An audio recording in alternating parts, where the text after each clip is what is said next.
अस्सलामुअलैकुम कर दोस्तों, अभी मैं निकला हूँ फजर की नमाज़ पढ़कर। या मस्जिद नबी का खूबसूरत मंज़र आप देख सकते हैं। सुबह सुबह ये प्यारा प्यारा मंज़र जो मस्जिद नबी शरीफ का। अभी हमने नमाज़ पढ़ी है। नमाज़ पढ़ने के बाद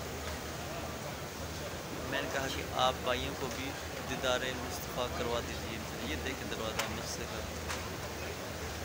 ये लोग आप देख सकते हैं। सुबह सुबह का माहौल इधर कितना खूबसूरत है। पाकिस्तान में लोग सोए रहते हैं, इधर तो लोग सोते ही नहीं।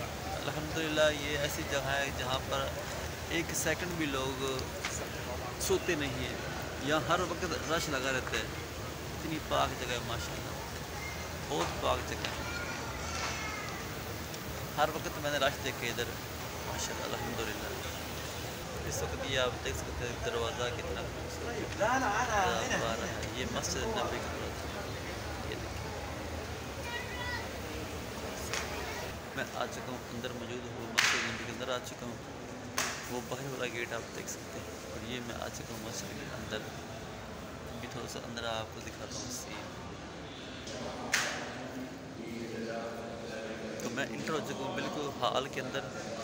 ये मस्जिद शरीफ का हाल आ चुका है, कितना खूबसूरत है। ये आप देख सकते यहाँ पर ये वो पाक जगह है जहाँ पर मेरे नबी मोहम्मद मुस्तफ़ा सल्लल्लाहु अलैहि वसल्लम के फरमान के पाँव के कदम लगे थे। ये वो जगह है। तो मस्जिद नबी के अंदर अल्लाह पाक के शुक्र में हम पहुँच चुके हैं। ये है मस्जिद नबी शरीफ का आता, ये देखें कितना प्यारा है। अल्हम्दुलिल्लाह अल्हम्दुलिल्लाह। मस्जिद नबी का सुबह सुबह का मंजर, ये ज़मज़म का पानी लोग पी रहे हैं सुबह सुबह माशाल्लाह अल्हम्दुलिल्लाह। आप देख सकते हैं सुबह का खूबसूरत मंजर। ये वो जगह है जहाँ पर मेरे मुस्तफ़ा के कदम मुबारक लगे हुए हैं। यहाँ दिल करता है ज़र्रे ज़र्रे को अपने माथे का ताज बना लूँ। ये वो जगह है पाक, ये देखिए। अल्लाह पाक का शुक्र है, करम है, फजल है कि मैं इधर मौजूद हूँ मस्जिद नबी के अंदर।